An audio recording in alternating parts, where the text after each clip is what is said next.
그 시절에 그 관점에 그 철학이 바로 지금 다시 살아난 건 아닐까 하는 우려를 보는 것이 바로 저거다. 즉 남대문 경찰서의 과거 그 전두환 정권 때 가졌던 그런 어떤 관점을 가진 경찰 수뇌부가 있지 않는가라고 충분히 의심할 수 있다. 그쵸. 연대투쟁가 이렇게. 너희에겐 자본가 폭력 경찰 군대 있지만 우리에게 그런 노래가 있습니다. 이게 굉장히 전략투표는 약현우님 전략투표가 중요하지만 전략투표를 할 만큼의 우리가 민주주의의 가치의 성숙도는 얼마나 되느냐. 우리도 또다시 전략적 투표라는 미명하에서 패권정치, 개파정치, 정파정치를 하고 있지 않은가. 보스정치, 반민주적 정치를 하고 있지 않은가. 전략투표란 말 자체가 반민주적 정치를 상징하는 말이 될 수도 있다라는 겁니다. 그 전략투표라는 단어를 두고서 엄청난 토론을 할 수 있는 토론의 단어가 바로 전략투표입니다. 누가 왜 전략투표 무엇을 위해서 어떤 전략을 가지고서 누가 전략을 짤 만큼 전략을 가질 만큼 지금은 공정한 제대로 된 선거적 전략이 나올 수 있는 시대인가. 거기서부터 출발한다면 전략적 투표라는 단어를 쓰기가 굉장히 두려운 시대다 라고 저는 생각해. 잠시 삼천포로 빠졌습니다. 어쨌든 이 사진을 보고서 느끼는 거고요. 또 한 가지 마지막으로 토론 지점이 될 수 있는 이야기를 하나 남기고 이야기를 드리고 방송을 종료하고자 합니다. 요거를 이렇게 했는데 종료하기 전에 댓글이 다 어디 갔어? 댓글 여기 있구나. 제가 이 내용을 보면서 무슨 노래가 팍 떠올랐냐면요. 여러분도 아시는가 모르겠어요. 체 게바라가 아니고 체게바라가 아니고 빅토르 체의 어떤 혈액형이라는 끌어박끌어이라는 그 빅토르 체의 어떤 그 노래가 있어요. 혈액형. 그 혈액형의 가사 중에 그 잠에서 깨어라 총에 맞기 전에 총에 맞기 전에 잠에서 깨어라 총에 맞기 전에 그 이 전쟁 속에서 네팔에 채워져 있는 군번에 쓰여져 있는 혈액형 나를 지켜다오라는 노래가 저는 이 아까 전에 이 그림 보면서 바로 그게 생각이 나더라.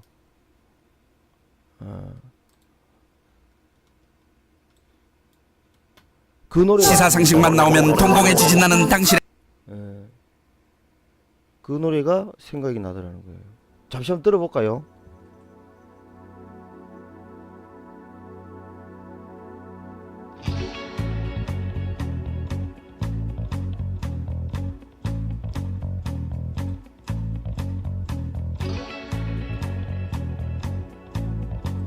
발자국을 싸움에 잠에 맡기죠. 잠에서 싸움에 미쳐버리는 눈빛 잠에서 깨라 총에 맞기 전에 나의 팔에 새겨있는 나의 혈액형 나의 군번아 싸움에서 나의 영혼을 지켜다오. 여기 싸늘한 이 땅에서 나의 피를 묻으리 행운을 빌어다오. 나의 행운을 빌어다오.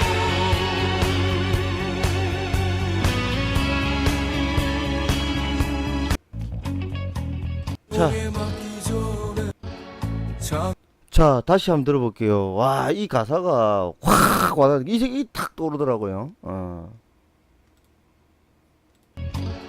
잠에서 깨라 총에 맞기 전에 나의 팔에 새겨있는 나의 혈액형 나의 군번아 싸움에서 나의 영혼을 지켜다오 여기 싸늘한 이 땅에서 나의 피를 묻으리 행운을 예, 이 싸늘한 이 땅에서 나의 피를 묻으리. 나의 행운을 지켜다오. 어? 아씨, 잠에서 깨라. 총에 맞기 전에. 우리가 그 노무현 대통령이 그 이야기 했죠, 그죠? 그 노무현 대통령이 뭐라 그러셨어요? 깨어있는 시민의 조직된 힘이라고 그러잖아요. 깨어있지 않으면은, 잠에서 깨지 않으면 총에 맞는다. 즉 우리는 독재 정권, 군부 독재 전두환에 의해 가지고 이미 광주, 그 4.19 혁명 때 경찰에 의해 가지고, 그죠? 4.19 혁명 때 이승만 정권 때 경찰의 총에 의해 가지고 학생들이 총에 맞아 죽었어요. 죽었잖아. 자, 그리고 또 전두환 때도 역시 마찬가지로 광주의 시민들이 총에 맞아 죽었어요. 이 싸늘한 이 땅에, 그죠? 잠에서 깨어라 총에 맞기 전에. 이 노래가 갑자기 이 노래가 왜 머릿속에 팍 스치고, 왜 이 경찰의 어떤 기상호 캠프의 부실 수사, 상부 지시로 수사 제대로 못했다라는, 요것도 경찰이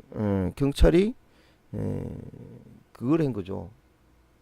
양심 고백을 한 거죠. 양심 고백을 해가지고 이 사건이 드러난 거예요, 지금. 정말 이 경찰이 다 썩었다. 즉 4.19 때 학생들을 위해서 부정선거를 항의하는 시위대를 향해서 경찰이 칼빈총을 쏩니다. 그래서 수많은 학생들이 죽어요.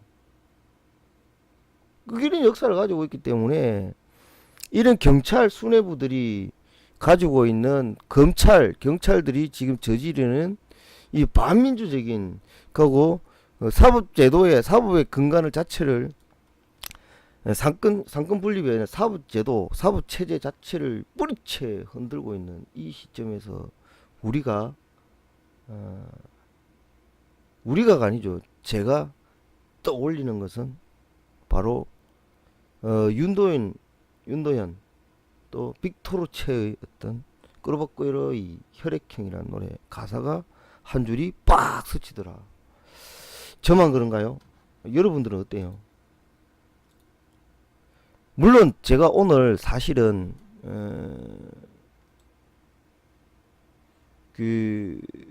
그걸 했어요. 오늘 제가 사실은 재판을 갔어요. 재판을. 그 2차 항소심 2차 공판이었어요. 2차 항소심 재판을 제가 오늘 갔다 왔어요. 그래서 오늘 저희 재판 내용이 어떻게 되냐면은 이 내용이에요. 뭐 애청자 여러분들은 다 아시죠, 그죠? 제가 지금 재판 받고 있다는 거. 그래서 오늘 제가 이렇게 그 재판부가 그러니까 항소심 재판부는 판사가 3명이에요. 판사가 3명인데 그 재판부를 향해서 판사들의 눈을 마주치면서 마지막 제가 할 수 있는 마지막 진술을 했어요, 오늘.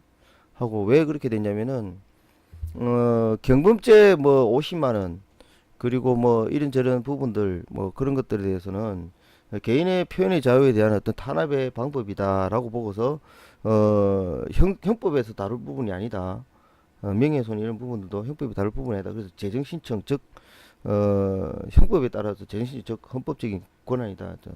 그래서 헌법적인 어떤 다툼이다. 그래서 재정신청을 했고 하고 뭐 형사부에서 다룰 수 있는 부분들에 대해서는 어떤 무죄를 달라라고 이야기를 했고, 그래서 최후 진술을 오늘 했어요. 근데 이 최후 진술 속에서 제가 뭐라 그랬냐면요. 뭐라 그랬더라? 하여튼 대충 뭐 씨발 뭐라 한참 씨부렸는데 1심 재판에 재판부가 그 최후 진술을 듣는 태도하고 2심 항소심의 최후 진술을 듣는 태도는 사뭇 달랐습니다. 좀 진지하게 저를 봐줬었고 했는데 뭐 어쨌든 뭐 짜여진 판도 내에서 다 썩어 빠진 뭐 사법 체계 속에서 재판을 받는 거 아닌가라는 저는 강한 의심을 갖고 있지만 그래도 저는 민주주의자이고 법치주의자입니다. 그래서 제 스스로가 대한민국 국민이고 모든 권력을 가진 국민이기 때문에 제가 헌법을 수호하고 대한민국 법치를 수호하지 않으면은 그 국민이 수호하지 않으면은 수호할 사람은 없다. 사법부의 당사자인 판사, 검사, 변호사들은 그들의 권한을 사용할 뿐이고 그들의 권한에 충실할 뿐이지 실질적으로 법을 수호하는 것은 바로 국민 자신들이다 라고 저는 생각해요. 그것이 민주공화국의 올바른 국민, 합리적인 국민의 사고라고 한다면은 마땅히 국민이 헌법을 수호하고 민법과 형법과 모든 법들, 법치를 수호해야 된다라고 저는 생각합니다. 그래서 이 이야기를 한 거예요. 저는 민주주의자이고 법치주의자입니다. 그 재판부를 존중합니다. 그런데 오늘날 저는 개인의 정치 표현의 자유로서 전단지를 뿌렸다는 이유로서 과잉수사, 압수수색을 당하고 모든 개인 선상이 틀리고 검찰과 경찰에서 조사를 받고 하는 그 모든 행위들에 대해서 부당하다라고 판단했고 그래서 정당한 집회 신고를 내고서 부당에 항의하는 퍼포먼스를 경찰에서 했다. 그런데 애시당초에 경국지색이라는 전단지를 뿌린 것들에 대해서 박근혜 대통령에 대한 명예훼손 혐의로서 조사하고 수사하고 기소까지 해놓고서 그 명예훼손은 무죄로 끝이 났고 그 무죄가 되게 그 기소 자체에 대한 무리성, 불합리성에 대해서 항의하는 퍼포먼스에서 사용됐던 전단지 100여 장, 그 100여 장에 쓰여 있는 그 정윤회 박근혜 연문서를 덮으려고 공안정국 조성하나라는 그 문장 한 문장을 명예훼손이라고 판결해서 징역 6개월에 집행유예 2년을 때려버리는 어떤 그런 황당한 사건. 애시당초 원래 사건의 발발이 무엇이냐라고 한다면 경국지색이라는 전단지 살포였다는 거죠.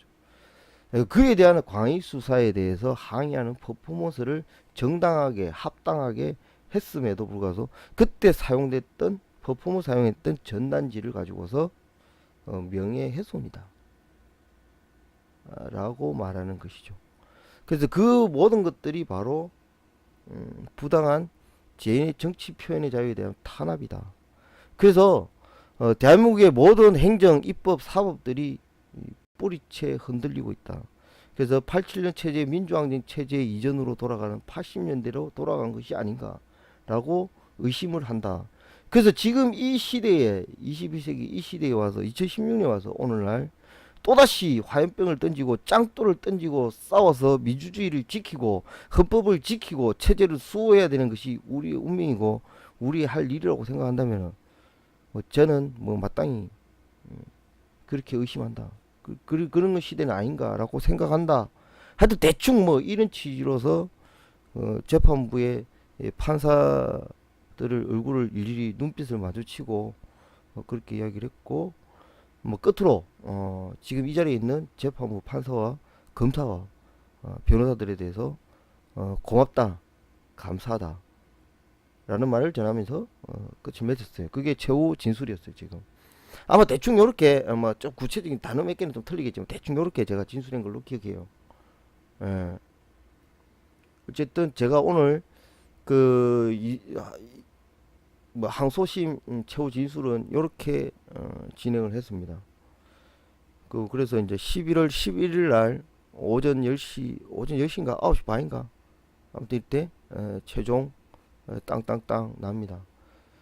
그래서 그 뭐 무죄가 될지 뭐 아니면은 뭐 그게 될지 모르겠지만 저는 사실상 지금 현재 정세로 봤을 때는 뭐 실제 뭐 집행유예 뭐 이런 게 아니면 실제 뭐 시발 법정 구속이 됐으면 좋겠어. 시발 법정 구속이 돼 가지고 뭐 징역 한 6개월 1년 징역 6개월에 뭐 집행유예 2년이니까 뭐 징역 6개월은 최소한 살아야 된다. 이 씨발 거막 그런 생각이 들어요. 그 뭐 징역 못 가서 안달난 놈인데 왜 그러냐? 이런 지금 족같은 정치 현실 속에서 대한민국 사회 현실 속에서 이거는 그렇게 살아야지만이 이것이 증명이 된다. 증명. 정말 이 나라가 완전히 썩었고 정치가 썩었고 사법제도가 완전히 개파이고 입법제도가 완전히 개파이고 행정이 완전히 엉터리고 파쇼가 날뛰고 폭력이 날뛰고 에? 독재가 날뛰고 설치는 이런 현실이라는 게 증명이 된다. 증명이. 에? 애매모호하게 씨발 거 뭐 계속 괴롭히다가 풀어주고 이런 지능적인 플레이 독재 파쇼가 지능적인 플레이로서 국민을 탄압하는 행위에 대해서 이게 종집을 찍어야 된다. 결판 내야 된다. 이 씨발 가다부터 결정이 나야 된다. 이거는 마땅히 타도의 대상으로서 몰아가야 되겠다. 타도의 대상으로 선언할 수 있는 그런 뭔가가 이루어지지 않으면 안 되겠다 도대체. 언제까지 이게 씨발 박근혜 대통령님 정신 차리세요. 뭐 이딴 소리만 할 거냐. 에? 그 새누리 정권 뭐 새누리 정당 정신 차려라.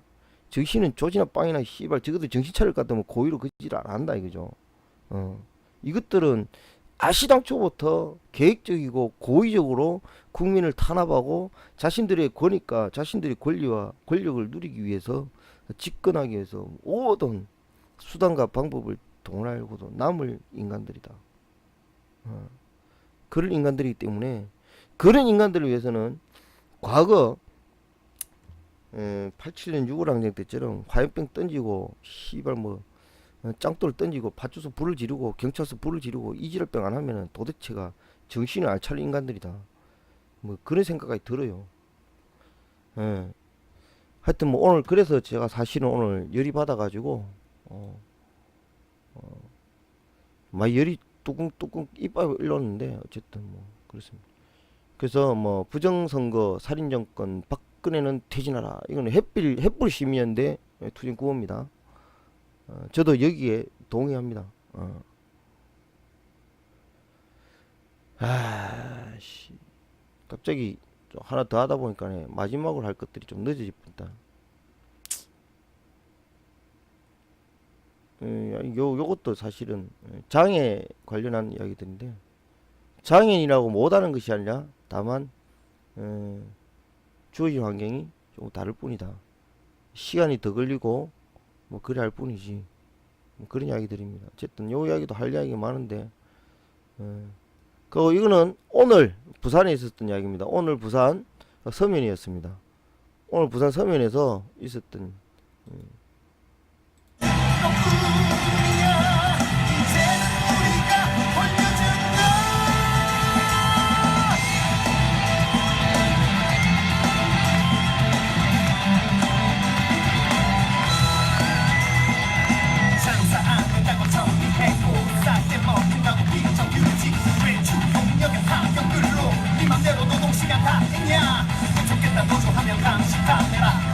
자 오늘 부산 서면에서 있었던 공공운수투쟁 문화제 몹집회 선언 요 세 사람 요 몹집회가 이 팀 이름이 선언이에요. 선언.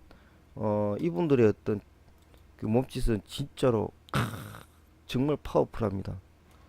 늘 볼 때마다 제가 황홀해하는 그런 것이고 마지막으로 제가 여러분들한테 숙제 아닌 숙제 또는 또 질문 아닌 질문 뭐 그런 건데요.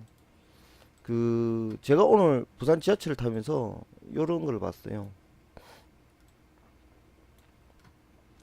지하철에 여성 배려칸이라는 게 있어요. 여러분들은 어떻게 생각할지 모르겠지만 요것도 관점에 따라 다르게 보이는데요. 규정과 규제라는 겁니다. 민주주의 관점에서 바라볼 때 이것은 굉장히 위험한 사고이다. 또는 불합리한 사고이다. 또는 주체인 국민들을 주체로 보지 않는다라는 관점이에요. 야키노님은 계속 체르노빌 이야기야. 전략투표와 야키노님은 전략투표와 체르노빌 두 개가 하시고 싶은 말씀이네요. 여기에 대해서 여러분들은 어떤 관점을 가지고 어떤 이해력을 가지시는지 모르겠지만 여성 배려칸이라는 지하철 칸을 이용하고 있어요. 만들어 놓고 있어요. 이 또한 제가 볼 때는 반민주적이다.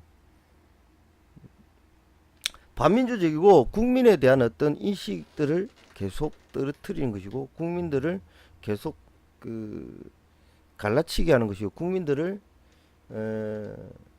바보 만드는 내용들이다. 국민들을 어떤 스스로 사고하지 못하는 사람들로 만드는 것이다 라고 저는 생각해요. 이거 하나를 볼 때 왜 여성 배려칸이라고 한다면 여성 배려의 대상으로 규정한다는 거죠. 배려의 대상으로 규정한다는 거예요. 그거 누가 사회적 합의가 돼야 되는데 사회적 합의가 되어야 되는데 사회적 합의와 사회적 인식으로 돼야 되는데 인식이 아닌 규정이 돼버린다고 한다면요. 규정이란 잣대가 만들어진다면 어떤 결과가 생기냐면은 긍정의 효과와 부정의 효과가 있습니다. 긍정의 효과는 사회적 합의를 사회적 합의의 어떤 증거가 됩니다. 긍정적으로 본다면 사회적 합의의 증거예요, 저게. 증거가 될 수 있고 사회적 합의로서 사회 약자를 배려해야 된다라고 말하는 거예요. 그래서 여성 배려칸이 아니라 차라리 뭐 약자의 석이다라고 하면 어떻겠냐 이런 말들이 나오는데 이것이 바로 제가 볼 때는 굉장히 위험한 것이다. 특히 여성을 상징화시키고 여성을 대상화했다는 거죠. 여성을 배려의 대상화 시킨 것이다 라고 보는 거죠. 이거는 도리어 어찌 보면 차별할 수 있는 대상이라고 규정하는 거죠. 차별의 대상으로 규정한다는 거죠, 여성을.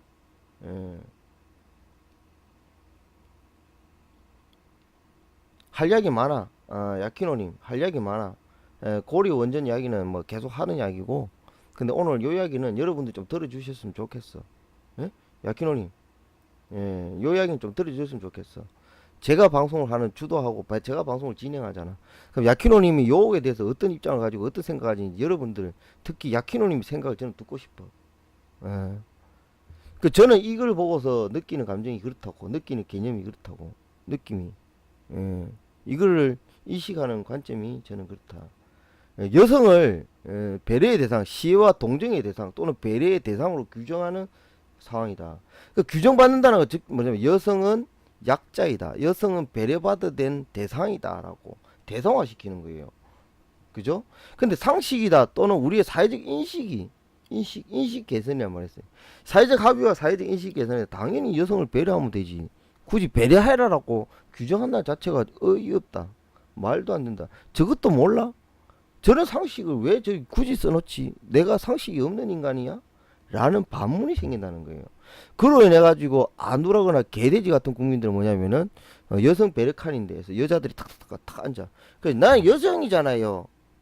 아저씨 일어나세요 라고 주장할 수 있는 근거가 된다. 그죠? 즉 다시 말하면 이번에 그런 지하철에서 그런 사건이 발생했어요. 그 경로석이 있어요. 경로석.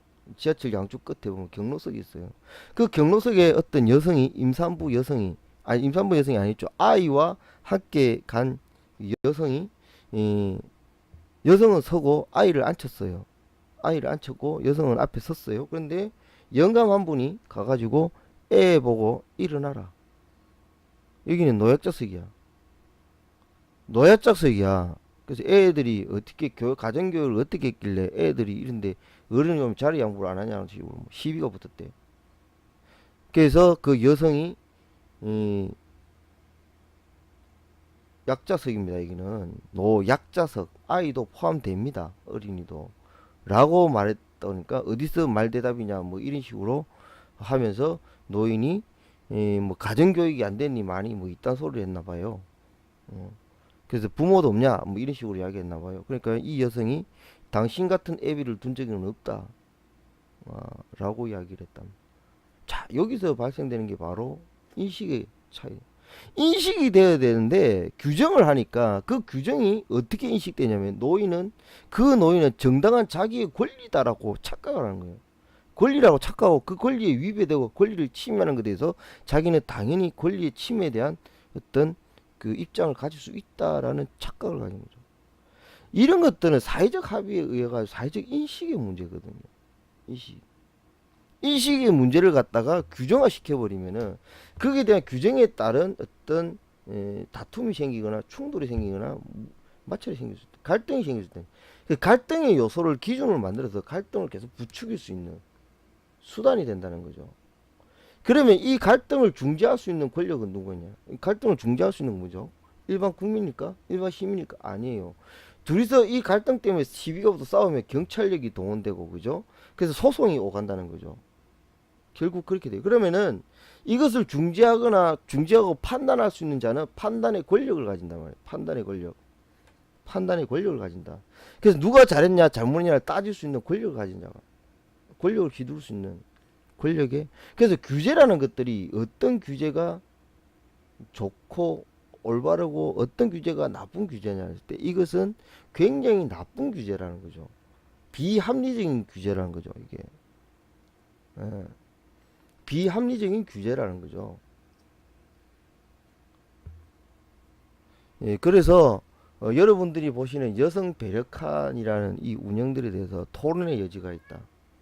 토론의 여지가 있고, 이것은 충분한 사회적 인식에서 문제이지, 인식과 사회적 합의에 대한 토론과 인식의 문제이지, 이것은 굳이 이렇게 붙여서 그에 대한 어떤 권한을 명시할 수 있던, 권한을 명시하고 권리를 명시하는 형식으로서 쓰여져서는 안 된다. 저것을 붙임으로 해서 여성 배려칸으로 규정하는 것이고, 지하철 공사에서는 저것이 여성 배려칸으로 운영한다는 것이 된다, 이런 거예요. 네.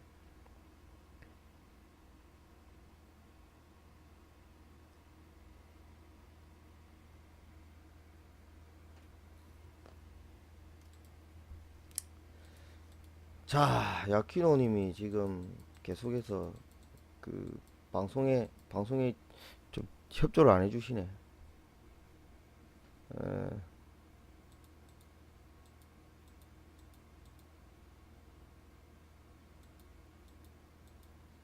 근데 에스겔님은 또 그 야키노님의 그 이야기에 또 말려 들어가고 같이 방송에 집중 안 하고 둘이서 에킨, 그러니까 성추행범이나 이런 것들이 많아서 그렇다. 그럴까요? 그러니까 그렇게 생각하게 되면 그게 공포정치예요. 공포 메카시즘. 성추행이 많기 때문에 여성을 따로 한다. 뭐가 많기 때문에 이렇게 한다. 북한이 있기 때문에 남한에 대해서 국가보안법이 필요하다. 요 딱 같은 논리예요. 예? 북한이 호시탐탐 남친 야욕을 부리고 있기 때문에 개돼지 김일성이가 언제 쳐들어올지 모르기 때문에 국가보안법으로서 우리가 그렇게 해야 된다. 요 논리예요. 강도가 설치니까 우리는 문단속을 열심히 해야 된다. 남성 성추행범들이 많기 때문에 우리는 이렇게 해야 된다. 여성 배려칸을 움직여야 된다. 이렇게 이야기하는 거예요. 그죠? 버스 지하철 안에서 성추행하는 놈 있으면 시민들이 나서서 이 새끼 도라 새끼나 잡아가야 돼. 야단을 쳐야 돼. 그죠? 그런 걸 못하도록, 예? 여성 성추행범이 있으면 옆에 있던 남자나 여성이나 누구나 가릴 것 없이 남자, 여자, 노소, 아이들도 역시 마찬가지로 왜 아저씨, 왜 아주머니를 왜 성폭행해요? 왜 언니를, 누나를 성폭행해요? 성추행해요? 아저씨 나쁜 사람이에요? 라고 아이는 그렇게 이야기하는 게 맞고, 어른들 역시 마찬가지로 어이 젊은 사람이 왜 그래? 이렇게 맞고, 보통 남자들 같은 경우 당신 말이야 돌아간 거 아니야? 이렇게 이야기해야 되고, 여성 같은 경우는 이 사람아, 이 아저씨 왜 그러세요? 라고 이야기하고 싸워야 돼. 그것이 바로 사회적 합의고 사회적 인식 수준이라는 거죠. 그런데 그것을 아이고 뭐 귀찮고 소송나고 이렇게 막 누르고 이러니까 여성은 여성대로 가라, 좋게 막 이렇게 가라. 정말 행정편의적 발상이다. 행정편의적 발상. 모든 권력을 가진 국민들이 스스로 책임지고 스스로 인식의 궤도가 오파하려는, 그죠? 장애인 차별, 장애인 인식들이 어떻게 되냐는 거죠. 장애인이라고 장애인 특별 대우하는, 특별한 장애 운동은 지금 특별히 아니고 일반적인 대우를, 일반적인 보통 사람일 뿐이다. 다만 장애가 있어 서로 다를 뿐이다. 좀 불편할 뿐이다. 특별 대접을 바라는 게 아니다. 라는 것이 바로 장애 인식 개선의 핵심이거든요. 장애인 인식 개선의 핵심입니다. 장애인이라고 똑같은 사람이다. 다만 뭐 몸이 좀 불편할 뿐이지 그걸 가지고 왜 자꾸 장애인 그래서 장애인에 대해서 시혜와 동정의 눈으로 바라보지 말아달라라는 이야기예요. 자, 그거 다시 말하면 여성을 무조건 약자다. 여성을 성추행범의 대상으로 삼는다. 성추행범 여성은 보면은 늘 남성을 그러니까 즉 남성을 잠재적 성추행범으로 규정하는 것이고 여성을 성추행의 대상으로 규정하는 잠재적 대상으로 규정하는 피해자로 규정하는 그러한 말도 안 되는 저런 규정이 된다 이런 뜻이에요.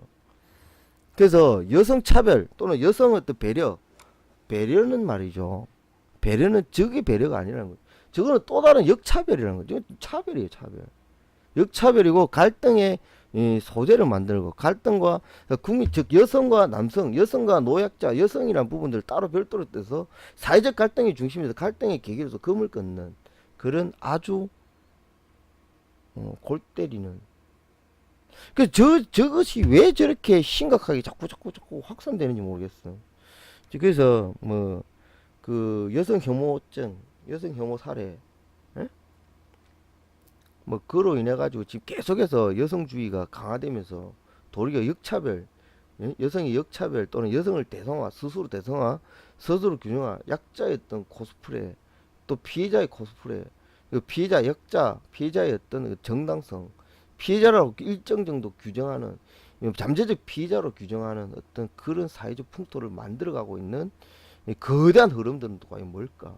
그래서 흔히들 뭐 워마드 또는 메갈리즘 이렇게 이야기하는데 이것은 페미니즘하고 여성주의 운동하고 또 다른 어떤 맥락에서 볼 때 여성을 스스로 잠재적 피해자 그리고 역시 계속했다 오는 오랜 동안 기간되어는 피해자임을 스스로 드러낸다.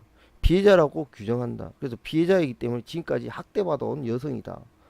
그래서 학대하는 중심에는 남성이 있다. 그 남성과 사회가 여성을 학대해왔다.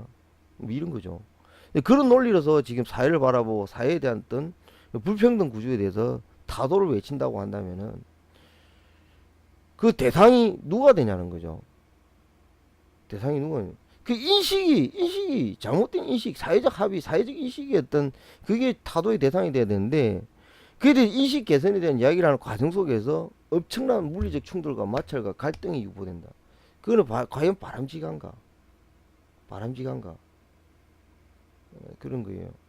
그래서 바람직한 모습은 아니다. 올바르고 합리적인 그리고 서로 존중하고 배려하는 속에서 오는 인식 개선의 어떤 활동들이 아닌 물리적이고 강압적인 그리고 강제적인 폭력적인 어떤 인식 개선의 방법이다 라고 보는 거죠 저는. 그래서 이게는 합리적인 인식 개선의 운동성의 성향에서는 굉장히 무리가 따르는 어떤 모습이다. 그래서 지극히 정상적인 모습이 아니다. 그리고 한참 후진적인 낙후된 어떤 그러니까 쭉 뭐 개발도상국 형태에서 너무나 하도 여성의 차별하고 여성을 학대하고 맨날 길거리 쭉 패고 여자들 학대하고 발로 지 밟고 여성들이 무슨 뭐 선거권도 없고 하는 그런 나라에서나 있을 법한 여성 배력한 이런 붉은 스티커를 저리 쳐붙여가지고 또 왜 여성을 왜 전부 다 핑크색으로 규정하냐고 씨발. 여성도 빨간색도 좋아하고 나 파란색도 좋아하는데 여성은 다 핑크색이야? 그런 거죠. 그래서 저것은 굉장히